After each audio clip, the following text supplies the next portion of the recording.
and welcome to TotoTCG. You are here with me, Matthew, and we are back here with another Pokemon news update. So we are going to be finishing off Explosive Impact in terms of the GXs. So this will be the 5th out of 5 GXs that we're going to be checking out. Now, as you can see by the background, something that we haven't done before, we've got a white background. That is because we have a colourless Pokemon.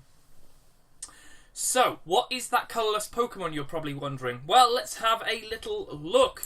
It is this guy right here, which, as we all know, is Lugia GX. Very, very interesting. So, let's just talk about his counterpart, we'll say. Ho-Oh came out in Burning Shadows, so quite a while back, but now we are finally getting a Lugia.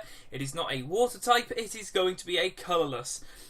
Which I guess is pretty cool, although to be honest, I don't know why, but I would have just liked to have seen it be like a water or a psychic type, seen as there may be the sort of things that it relies on. You see it in the ocean sometimes. It's flying, it's got psychic moves, but they gave it a colourless thing. But there we go, that's pretty cool.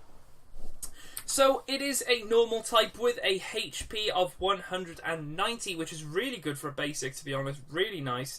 And of course it is a basic Pokemon like we have said. So, let's crack on and have a look at these moves, several to check out here. So the first one is called Psychic. Why is this Pokemon a Psychic type? But for 3 colourless here, we can do Psychic. What does it do? So, 30 plus damage. This attack does 30 more damage times the amount of energy attached to your opponent's active Pokemon. So, say you're going against a Pokemon and it's got 2 energies, you'd be doing 90. Say it has 3, you'd be doing 120. It all relies on the energy. So for the energy that you're putting in, you're not really affecting it. So this thing could only just be doing 30, which is really, really annoying. But, I mean, that could be really, really cool. I mean, a lot of people do play Buzzwole. You've got things like Lycanroc, and of course it does say times the amount of energy attached, not energy cards, so double colourless will be 2. So that's pretty cool. But I don't know. It could be good in some situations, but just not as a normal attacker. Not that move anyway. But moving on from Psychic, let's have a look at this other move here. So for 4 colours, we've got something as it's being translated, and hopefully this is not what it is in English, as Wadasumi's Spear. I have absolutely no idea what that is. I honestly thought it was a creator of one of the Pokemon things. It obviously isn't. So if anyone knows, let me know what the heck that means, because I have got no idea. But let's have a look at what it does. It does 170 damage. However, this Pokemon can't use the exact same move during your next turn. So it reminds me very much of Blizzard Burn with Lapras, where you can do the 160 and then you can't use it next turn. It can't use that attack, but it can still use other attacks. Now, 170 damage is very good because you can one-shot a Lele, and with a Choice Band, you're hitting quite a lot of stuff to get it KO'd, which is really nice. Definitely a big, big bonus there. So that is pretty sweet. So let's have a look at the GX as well. It is called Lost Purge GX for 3 colours. Possibly, I think, maybe the reason people might be using this. Put your opponent's active Pokemon and all cards attached to it into their Lost Zone. That is very good. The fact that there's possibly no way of retrieving anything from the Lost Zone is brilliant.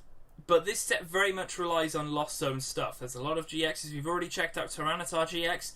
That had a Lost Zone GX. This has a Lost Zone GX. Blacephalon had a Lost Zone GX. A lot of stuff going on, or at least it had a Lost Zone move. Let's just put it that way. But yeah, very, very insane indeed. Some mixed sort of typings there. A very, very big, heavy sort of energy needing Pokemon. Very much like Ho-Oh, to be honest. Ho-Oh did need 4 to do its second attack, so does Lugia. So I guess that is fair enough. But let's just finish off this guy. Of course, when it is knocked out, as it is a GX, your opponent will get 2 prize cards. It does have a weakness to lightning, and it does have a resistance to fighting, and it has a retreat of 2. So Not bad there. Lightning isn't seeing a lot of play at this moment, but with Zeraora possibly going to change that, you never know. You really do never know what could happen. So that's going to be pretty funny to see how this card could fit in, if at all. So let's move on to what works. So straight off, I've got to just put in Zoroark. It's got the trade ability, it's got Righteous Beating, and if you are doing that first attack for a little bit of damage, possibly Zoroark can come in and get some sniping going and KO some stuff for you. Plus the trade will help in discarding the stuff you don't need and getting cards you do want, such as Pokemon, tools, energy, etc. So that could be a very good one. And then let's just spam a load of colourless Pokemon. We got Gumshoos GX, Drampa GX, Beware GX, Silvally GX, and we got Tauros GX. All of which, I'd say Tauros, Drampa, and Silvally are the better of the 5 there. Beware and Gumshoos don't see any play. Beware nothing. Gumshoos, meh. Drampa, very good in decks that have damage on the bench. Silvally, very good with the unit energy. Plus, of course, your basic Pokemon in play have no retreat cost, which is really, really good. So as soon as you get that thing out, any basic Pokemon, including GXs, have free retreat, which is great for some of them, especially this thing. This thing could be brilliant. You know, it's got 2 retreat. That's not big, but it's annoying. So Silvally can definitely help with that. Tauros GX with that Rage. Did see a lot of play in the past, not so much now, but very, very good indeed. So a lot of stuff there to think about. Probably mostly Zoroark and Silvally. Definitely the 2 there I think about mostly. Drampa if you've got damage on the bench. Just thinking out there.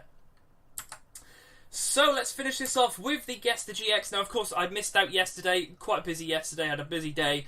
So we didn't manage to get the news update, which would have been this one, up yesterday. However, let's have a look at the Guess the GX from our previous episode, which would have been Tyranitar. I gave you that picture there. What was that? Well, it was Entei GX, the full art, which came out in Shining Legends. So there it is right there. Very nice. And then let's have a look at the Guess the GX for today. We have that picture there. That one there. And there it is, even bigger. Let me know what you think of this GX, which one it is, as well as your thoughts on Lugia GX. It's an interesting one.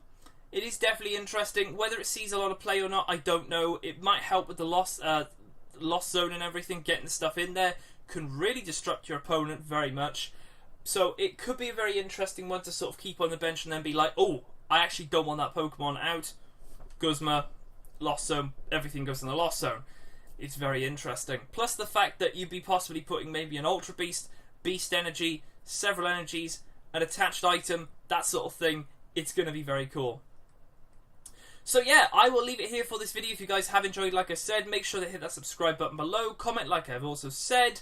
And apart from that, I'll leave it here for this video, and I'll see you guys tomorrow for the Prism Stars. That's the very interesting stuff we've got to have a little look at. So yeah, see you guys tomorrow for the Prism Stars.